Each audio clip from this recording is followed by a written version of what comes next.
ออกจากเมโทรอังกุเราต้องไปประตู3ชางดกกุ่งประตู3ตรงไป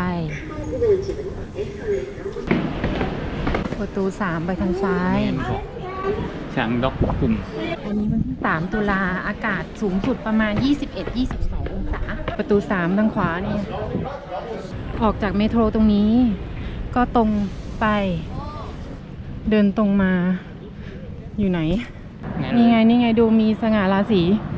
เป็นไปได้อ้าวฟรีเว้ยยกเว้น Secret Garden อ๋อเข้าฟรี admission today ว่ะแต่ว่า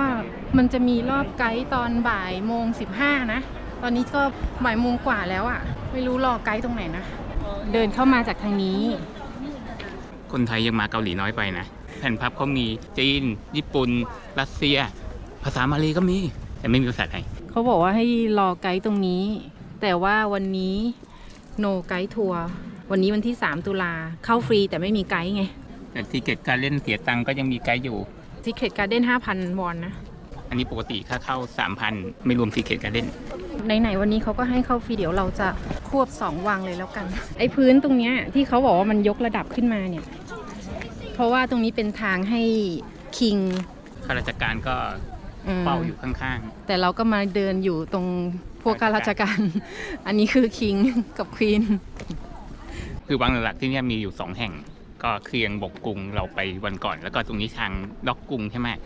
ต่างกันยังไงเคียงบกกุงคือบ้านเก่าอยู่มาตั้งแต่ปีประมาณ1,400อยู่มาอีก200 ปีโดนญี่ปุ่นทำลายก็เลยมุฟมาที่นี่บ้านหลังที่2ซึ่งจริงๆสร้างมาก่อนหน้านั้นอยู่แล้วแต่ก็โดนญี่ปุ่นทำลายเหมือนกันแต่บังเอิญว่ามาอยู่ที่นี่ปั๊บก็อยู่แล้วอยู่เลยตั้งแต่ปี1,600กว่าแล้วก็เหมือนว่าโลเคชั่นมันจะดีกว่าที่เดิมเพราะว่าสามารถขยายสวนอะไรไปได้เยอะแยะเลยเพราะฉะนั้นเคียงบกกุงนี่คือประมาณว่ามัสซีแต่ว่าก็คนเยอะนะแต่ที่นี่คือเอาว่าสถานที่เขาน่าจะทำได้ดีกว่าเคียงบกกุงอยู่พอสมควรเพราะว่ากษัตริย์อยู่มาตั้งแต่ปี1,600จนถึงสงครามโลกเลยอยู่มานานกว่าแล้วก็ทำเลดีกว่าเพราะว่ามีการงอกสาขาไปที่อีกวังหนึ่งซึ่งอยู่ติดกันก็คือมาที่นี่ที่กว้างกว่าสถานที่น่าจะดีกว่าเหมือนกันมากเลยเนอะดูตรงป้ายตรงเนี้ยแต่ว่าแค่เล็กกว่าเท่านั้นเองทางเดินอะทางเดินมันจะเล็กกว่าแต่เหมือนกันเด๊ะเลยอะตึกอะไรก็คล้ายๆกันเลยหลังคาอะไรก็เหมือนกันคือทั้งหมดเนี่ยทั้งบ้านเก่าบ้านใหม่เนี่ยโดนทำลายช่วงญี่ปุ่นบุกทั้งนั้นเลยก็ขึ้นอยู่ว่าเขาฟื้นฟูวังไหนมามากกว่ากันเพราะว่าเคียงบกกุงนั้นเขาบอกว่า 40% อยู่ตอนนี้ที่ฟื้นฟูมาแต่ว่าอันนี้คือฟื้นฟูกี่เปอร์เซ็นต์เขาไม่ได้บอกอันนี้เป็นข้อสงสัยของผมเองนะซึ่งยังไม่ได้รับคำตอบอะไรก็คือราชวงศ์โชซอนเนี่ยตั้งแต่เริ่มแรกเขาก็มีบ้าน2 หลังอยู่แล้วก็คือเคียงบกกุงก่อนและอีก10 กว่าปีก็มาสร้างที่นี่แต่ดูเหมือนว่าอาจจะยังไม่ได้ต่อเติมอะไรมากแล้วพออยู่เคียงบกกุงคืออีกวังหนึ่งเนี่ยมาเกือบ200 ปี1,400มาถึง1,600โดยประมาณญี่ปุ่นบุกรอบที่1ก็ทำลายทั้งคู่เลยนะตอนแรกผมนึกว่าทำลายแต่แห่งแรกอย่างเดียวปรากฏว่าทำลายทั้งคู่เลยแต่ไปมาอาจจะงบน้อยหรือเปล่าก็เลยต้องเลือกสักที่หนึ่งก็คือมาเลือกที่นี่แทนแล้วก็ต่อเติมสร้างอะไรอยู่ไปอีกถึงปีเกือบ1,900เลยส่วนที่แรกก็คือปล่อยทิ้งร้างเอาไว้ก็เลยสงสัยว่าทำไมที่แรกเขาถึงไม่ไปฟื้นฟูเพราะมันเป็นที่ที่ราชวงศ์อยู่มา200 ปีก่อนที่จะโดนทำลายแล้วก็ต้องเลือกแค่ที่ใดที่หนึ่งก็เดาแค่ว่าที่นี่อาจจะทำเลดีกว่ามีพื้นที่กว้างขวางมีเนินข้างบนชมวิวอะไรอย่างเงี้ยตอนแรกก็คืออาจจะสร้างเอาไว้งั้นเองแต่พอมูฟมาอยู่ที่นี่ก็ดีเนาะที่นี่ก็มีเหมือนเคียงบกกุงนะไอพื้นที่สี่เหลี่ยมเนี่ยพื้นเป็นสีดำแล้วก็มีมังกรทองเนี่ยเหมือนกันมังกรเหรอทำไมดูเหมือนสกอร์เปียนแต่ตรงนี้ไม่ต้องต่อแถวมากไงอันนั้นคนเยอะต่อแถวยาวกว่าจะได้ดูคือเรื่องคำศัพท์อาจจะอ่านผิดอ่านถูกนะตึกนี้ชื่อชองจองฮอลเป็นศาลาหลักแล้วกันก็คือเป็นที่ที่ทั้งว่าราชการทั้งเวลาสวมมงกุฎขึ้นเป็นคิงองค์ใหม่ก็จะมาทำที่นี่มีพิธีอะไรก็ที่นี่หมดเลยโอ้เป็นทั้งที่ทำงานของคิงแล้วก็ยังเป็นที่นอนอีกด้วยแต่ว่าก็ถูกไฟไหม้ในปี1917ก็เดาว่าญี่ปุ่นบุกนั่นแหละแล้วก็ที่สร้างขึ้นมาใหม่ก็คืออาศัยวัตถุดิบจากเคียงบกกุงเอามาสร้างแล้วก็มีการตกแต่งหรือเฟอร์นิเจอร์อะไรที่มาจากทางตะวันตกสังเกตไหมว่าทำไมเขาถึงต้องยกสูงขึ้นไปบนนั้นทั้งที่เป็นประเทศหนาวเนี่ยพื้นตรงนี้ยกสูงบอกว่าข้างล่างก็คือเป็นที่ทำความร้อนตรงนี้ก็คือเป็นที่ระบายความร้อนอยากเห็นข้างในจังเลยเนอะเหมือนร้านน้ำชาอะไรเงี้ยที่นี่เขาคิดค่าเข้าสถานที่ถูกเพราะว่าเขาไม่ได้ให้เข้าข้างในตัวตึกก็คือเดินอยู่รอบๆ อย่างถ้าเป็นของยุโรปเนี่ยถ้าเดินแค่ในสวนหรือข้างนอกเนี่ยส่วนใหญ่มักจะฟรีแต่ถ้าเกิดจะเข้าตัววังหรืออะไรถึงจะเสียอันนี้ก็เอาแบบลูกผสมข้างในเป็นห้องโล่งๆไม่มีเฟอร์นิเจอร์อะไรเขาไขประตูตรงนี้ลูกกุญแจอยู่ตรงนี้ไม่ค่อยได้ให้เข้าไปข้างในเพราะว่าของเรามีวัฒนธรรมในการถอดรองเท้าไงถ้าเกิดว่าต้องให้นักท่องเที่ยวถอดรองเท้ามันก็คงจะยากหน่อยอะเนอะก็เลยไม่ให้เข้าเลยแล้วเขาก็คงบอกว่าจะเข้าไปทำไมมันเป็นห้องโล่งๆมันไม่ได้มีอะไรก็ดีคือจะได้ไม่ต้องตกแต่งอะไรข้างในมากเลยเพราะว่าไม่ได้ให้เข้าเลยอันนี้คือระเบียงเขาข้างในเป็นห้องโล่งๆเนาะพื้นนั้นเขาก็ยังไม่ได้ปลูกหญ้าเลยไม่ต้องเสียดายหรอกตรงนี้คือที่ซื้อตั๋ว Secret Garden ส่วนตรงนี้เป็นทางเข้าชางกียองกุงถ้าเกิดว่าจะเข้า Secret Garden ก็คือไปทางซ้ายสุดนู่น Secret Garden ไม่ฟรีแต่ว่าที่ Secret Garden เนี่ยเข้าแบบไกด์ทัวร์เท่านั้นเดินดูเองไม่ได้ตรงนี้คือทางเข้า Secret Garden ส่วนทางขวาเป็นทางเข้าชางกียองกุงเราเข้าชางกียองกุงวันนี้ฟรีว่ะฟรีแอดมิชชั่นใครจะบริจาคก็ได้นะ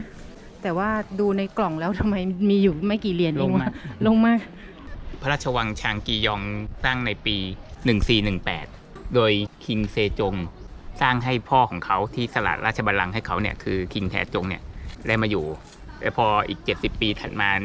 1483 ก็คิงองค์ถัดมาแล้วกันเทียงจงก็ต่อเติมให้กับควีนก็คือสรุปว่าเป็นวังที่จะให้ฝ่ายหญิงอยู่ตั้งแต่นั้นเป็นต้นมาแล้วก็พอปี 1592 ก็ประมาณ100 ปีถัดมาญี่ปุ่นบุกรอบที่ 1 ก็เผาราบคาบซึ่งกว่าจะสร้างใหม่อีกก็อีกประมาณเกือบ20 ปีถัดมาสร้างใหม่อีกก็อยู่มาจนถึง 1910 กว่าแล้วกันญี่ปุ่นมาอีกรอบที่ 2 ซึ่งรอบนี้ดาวเกรดหรือจะเป็นเปลี่ยนชางกียองกุงจากที่เป็นวังให้เป็นรีสอร์ทที่มีสวนสัตว์แล้วก็โบตานิคอลการ์เด้นแล้วก็เปลี่ยนชื่อชางกียองกุงเป็นชางกียองวอนแล้วก็พอปี 1983 รัฐบาลของเกาหลี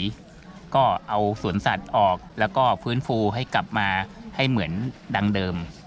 ก็คือวังไม่ได้ใหญ่มากแต่สวนน่ะใหญ่มากก็งงว่าทำไมเขาจะต้องเอามาทำเป็นสวนสัตว์ด้วยอันนี้คือเป็นแผนที่คุมทั้ง2วังเลยทั้งชางด็อกกุงแล้วก็ชางกียองกุงชางด็อกกุงคืออันนี้ข้างล่างก็ชางกียองกุงขวาบนห้องบัลลังก์ก็คือตึกตรงนี้แล้วก็นี่คือทางที่แบ่งแยกแล้วทางกียองกุงก็คือขึ้นไปเฉพาะตรงนี้ส่วนมากก็จะเป็นพื้นที่กว้างๆซะมากกว่าแล้วก็ตึกไม่ได้หนาแน่นเท่ากับทางด็อกกุงส่วนตรงนี้ก็คือเป็น Secret Garden เหมือนในประวัติเขาบอกว่าแดกังกึมมาถ่ายที่ชางกียองกุงแต่นะเราเจอที่ยุโรปแล้วก็บอกว่าจะคิดโอ้ทางลงตรงนี้ดีนะแต่ว่าเขากลับมีป้ายเตือนกันตลอดระวังบันไดชันหรือเปล่า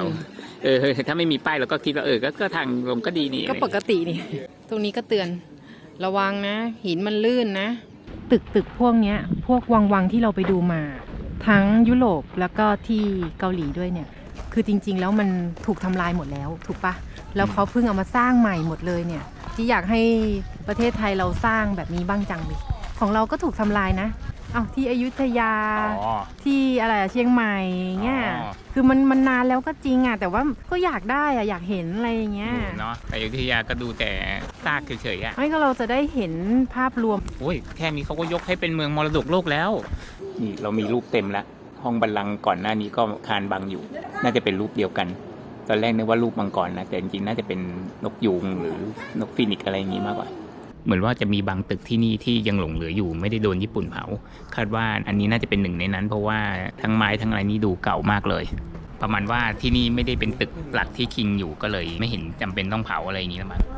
แล้วก็เปลี่ยนบางตึกให้เป็นที่พำนักชั่วคราวดีที่เขาบอกว่าเอาเป็นรีสอร์ทเป็นสวนเป็นสวนสัตว์อะไรเงี้ย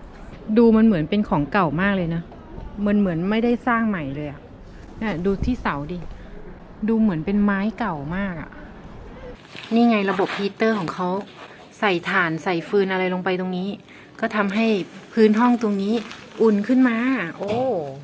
เขาก็เลยบอกว่าคนชอบนอนพื้นมากกว่าเพราะมันอุ่นต้นไม้นี้คงจะเก่าแก่มากเลยเนอะมีเหล็กค้ำด้วยดูดิมันแยกออกจากกันแล้วน่ะเนี่ยแล้วเขาก็เอาเหล็กมาดามเห็นปะเหมือนคนยืนคู่กันกำลังหันจมูกชนกันตรงนี้ก็คือศูนย์ราชการ ชางกิยองกุง ที่ฮอหลักก็คือตรงนี้ และของจริงก็คือ ให้จินตนาการเอา ยังสร้างไม่เสร็จ เพราะว่าโดนเผาราบไปแล้วก็ไม่ได้สร้างใหม่ บอดจีบัลลังก์อะไร บันไดหินแบบเนี้ยถ้าเป็นยุโรปเนี่ยเราก็คงจะเดินขึ้นไปแล้วใช่ไหมแต่นี่มีป้ายเลยนะ อย่าเข้าใกล้ เฮ้ย เอาแปลของเราเอง Please keep out อย่าเข้ามาใกล้เป็นห่วงนั่นแหละ กลัวคนขึ้นไปแล้วตกลงมาไง แปลกนะ ห้ามเข้าใกล้ ระวังอย่าพิง บันไดเนี่ยเขาก็มีประวัติด้วยเหมือนกันนะ กวางชองแดเป็นสถานที่ทำอะไรรู้ไหม เอาไว้ดูดาวเนี่ยเขามีคำว่า astronomical observation เดี๋ยวนะ มันเป็น เตี้ยขนาดนี้มันจะไปดูดาวยังไง ดาวของเขาอ่ะกับดาวของเราอาจจะคนละวิวกันมั้งเขาบอกว่าเนี่ยมันเป็นโครงสร้างที่เรียบง่ายนะ แต่มันให้ความรู้สึกของความสวยงาม แล้วช่วงที่เกาหลีตกเป็นอาณานิคมของญี่ปุ่นเนี่ย บันไดหินเนี่ยถูกย้ายไปอีกที่หนึ่งไม่ได้บอกว่าย้ายไปไหน คงไม่ได้ย้ายไปญี่ปุ่นหรอกมั้งมันหนักอ่ะตอนนี้เอากลับมาสู่ตำแหน่งเดิม เขาสร้างแพทเทิร์นเดียวกันหมดทุกวังเลยเนาะ ประตูนี้เหมือนนะเหมือนเคียงบกกุงนะ ตรงสะพานนี้ก็เหมือนกันมีคูน้ำ ตัวตึกแต่ละตึกก็จริงๆแล้วหลังคาก็เหมือนกันต่างกันแค่รูปร่างนิดหน่อย ตรงนี้เขาบอกว่าเป็น national monument เลยนะ คือกำลังจะล้มอยู่แล้วอะแต่เอาเหล็กมายันเอาไว้ทำให้ยังเติบโต แล้วก็แตกกิ่งก้านตรงนี้ออกมาได้ด้วยนะ อีกหน่อยอีก100 ปีไอ้ก้านเนี้ยมันอาจจะมาอยู่ตรงนี้ก็ได้นะ มันยังเหลื แล้ว อ ก็ รอด กลาย นะ เป็นต้นใหญ่ เหลือรอดไม่โดนญี่ปุ่นเผาซะก่อนก็เลยอายุยืนหลายร้อยปี อันนี้น่าจะเป็นผังที่รวมกันระหว่างชางด็อกกุงวังแรกแล้วก็วังที่2ชางกิยองกุงเส้นสีแดงทางขวานี่คือส่วนของแค่ชางกิยองกุงอย่างเดียว แต่จากรูปเนี่ยมันดูใหญ่ดูเยอะมากใช่ไหมสมัยก่อนก็น่าจะเป็นแบบนี้มีบ้านเล็กบ้านน้อยให้ขุนนางให้ข้ารับใช้อยู่อะไรเงี้ยแต่ว่ามันโดนเผาไงโดยญี่ปุ่นอ่ะก็เลยเท่าที่เห็นทุกวันนี้ก็คือชางด็อกกุงวังแรกสุดจะเป็นตรงนี้ทางเข้าเราเข้ามาปุ๊บก็คือนี่คืออันแรกเลยโทรนรูมเลยนี่ชางกิยองกุงคือถัดมานี่คือประตูหลักซึ่งเรายืนอยู่ตรงนี้ทางเข้าของชางกิยองกุงคือทางนี้หลักก็คือโทรนรูมของฝั่งนี้ที่เราถ่ายเมื่อกี้นี้ที่ดูเก่าๆแล้วก็สวนข้างบนคงจะเป็น Secret Garden ซึ่งเราไม่ได้เข้าเพราะว่าต้องจ่ายเพิ่มอีก 5,000 ๆ ส่วนฮอหลักตรงนี้ที่คิงประทับอยู่อ่ะก็คือตรงนี้นี่ นี่คือปัจจุบันมีเท่านี้ที่สร้างขึ้นมาใหม่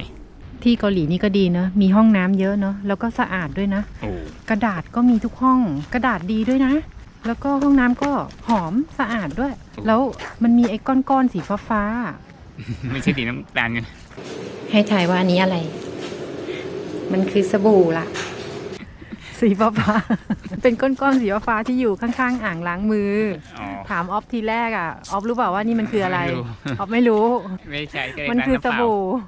อ๋อปกติห้องน้ำจะเป็นสบู่เหลวใช่ไหมอันนี้สบู่ก้อนก็เลยไม่ทันคิดว่ามันคือสบู่อะไรอย่างงี้ มันจะเป็นแบบหมู่บ้านหลังคาอนุรักษ์อ่ะ ไหนอ่ะ เดี๋ยวก็คงเจอแหละ ไม่รู้เหมือนกัน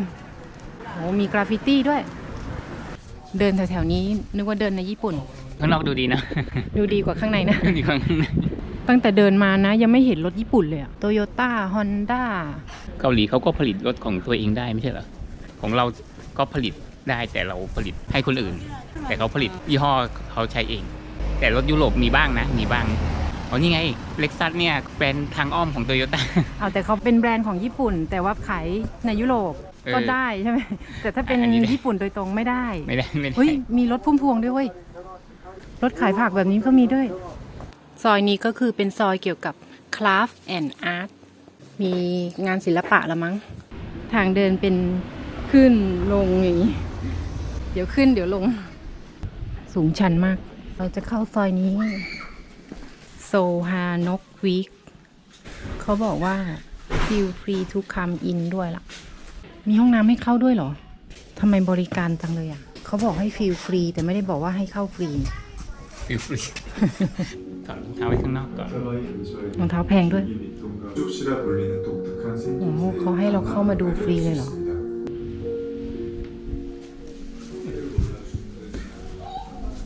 น่าจะมีโต๊ะเก้าอี้แบบนี้อยู่ในห้องเรานะ เพราะว่ามันสามารถทำงานได้ไง แล้วก็มันสบายดีด้วยไง มันไม่ต้องมีขาเก้าอี้ไง น่าสบายดี อันนี้มันเป็นตุ๊กตาหรือว่ามันเป็นอุ้ยมันขยับด้วยมันขยับด้วย โอ้โห มันรู้ไง บังคับด้วย มันรู้ AI มันรู้ว่าเรานินทา ทำไมต้องหันก้นให้ด้วย หรือมันคือไอกาฟิลแล้ว หันมาด้วยมันได้ยินอ่ะแสดงว่าเราคุยกับมันรู้เรื่องใช่ไหม อันนี้เป็นผังทางเดินนะ ของบุชงทางนกวิลเลจเริ่มต้นที่เบอร์ 1ก็คือซอยด้านข้างวัง แล้วก็เราก็ตรงขึ้นมาเรื่อยๆเบอร์ 2นี่น่าจะเป็นบ้านที่เราเข้าไปนั่งคือมันมีเบอร์แต่มันไม่ได้บอกว่าคืออะไรบ้างใช่ไหมเสร็จแล้วก็ค่อยลงมาเรื่อยๆเจอถนนใหญ่ตรงนี้แล้วเราก็ข้ามมาเราก็ตอนนี้อยู่ที่เบอร์ 7แล้วก็จะค่อยๆเดินขึ้นไปถึง13แล้วก็ลงมาแล้วก็มันจะมีเมโทรอยู่ถนนข้างล่างเมโทรอะไรวะอันกุก มีรถ3 ล้อด้วย ที่เกาหลีนี่เขาไม่ค่อยชอบบอกราคาเนอะนี่ขนาดมายืนหน้าร้านแล้วยังไม่รู้เลยว่าราคาเท่าไหร่โหซอยนี้สวยมาก เหมือนมาถ่ายพรีเวดดิ้งกันเลยเนาะบรรยากาศดีมาก แต่ว่าเดินตรงเนี้ยเราต้องเงียบๆนะ จากป้ายข้างหลังนะซึ่งมีไปทั่วเลยแล้วถึงขั้นต้องจ้างผู้สูงอายุมาใส่เสื้อกั๊กที่มีคำว่าให้เงียบด้วยอะไรเงี้ยก็ถือว่าเป็นที่ที่แปลกเพราะว่าจะให้คนมาเดินเที่ยวแต่ว่าให้คนเงียบเนี่ยมันก็ทำได้ยากนะไม่ได้ง้อแต่ว่ามีคนมารีวิวแล้วก็คนก็ตามกันมาเอง มีคนมายืนใส่ชุดให้เงียบๆด้วยนะแสดงว่านักท่องเที่ยวอ่ะพูดเสียงดังแค่เวลาเดินน่ะให้เงียบๆหน่อย เพราะว่าตรงนี้เขาเป็นบ้านมีคนอาศัยอยู่จริงๆ หรือว่านี่คือหมู่บ้านเศรษฐี มีบ้านอยู่แถวนี้เราหาอะไรมาปิ้งต้มขายได้ไหม เปลี่ยนจากที่รำคาญถึงดังมาเป็นขายของซะเลยเนี่ย ที่นี่เขาขายเรื่องการวาดมากกว่าเนอะแสดงว่าคนสมัยก่อนคือชอบวาด แต่ว่าคนสมัยนี้ชอบถ่าย เสียเวลาไปกับการถ่ายรูป มีนาเจยังมีแบบนี้อยู่ ของเราน่าจะเอา3 ล้อมารับนักท่องเที่ยวแบบนี้บ้างนะเอาจะได้ลดมลพิษไงแสดงว่าบ้านแถวนี้ต้องเป็นแบบมหาเศรษฐีหรือไม่ก็พอมีกระตังอยู่แหละคิดดูดิมีนักท่องเที่ยวเดินเยอะขนาดนี้ถ้าเป็นบ้านเราทำไงโอ้ร้านค้าตึม ร้านค้าตึมของขายข้างทางเทียบ นี่มันดงการค้าชัดๆแต่ไม่มีใครขายของเลย ก็ มีขายอย่างห้องนึงอะไรรู้ป่ะขายเครื่องประดับ มีขายน้ำปั่นอีกห้องนึง ตั้งห้องนึงนี่เขาขายอะไรอ่ะ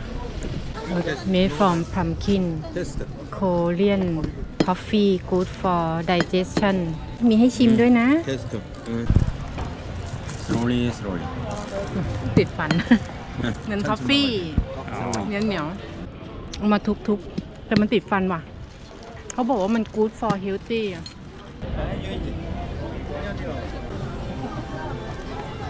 ขายของข้างทางเขาไม่ติดราคาเลยเนาะอันนี้เขาให้เช่าชุดฮันบก แต่ไม่ได้บอกราคานะ แต่ดันบอกราคา Ice Water 1,000 หรือว่าใส่ชุดนี้แล้วมันร้อน เปลี่ยนจากธุรกิจขายเสื้อผ้ามาเป็นให้เช่าชุดนี้น่าจะกำไรดีกว่านั้นนี่ เมื่อกี้เขาไปดูอ่ะชุดเด็กตัวเล็กๆอ่ะ 79,000 นะ 2,000 บาท ถ้าของผู้ใหญ่ก็คงจะน่าจะหลายหมื่นบาท เมื่อกี้มันเป็นย่านที่พักอาศัย อันนี้คือย่านการค้าเนี่ยกรีดให้เต็มที่เอา ไปว่าเขาก็มีแบ่งโซนเอาไว้ มันอยู่ติดกันดีเนอะโซน traditional village กับโซน commercial village เข้าซอยนี้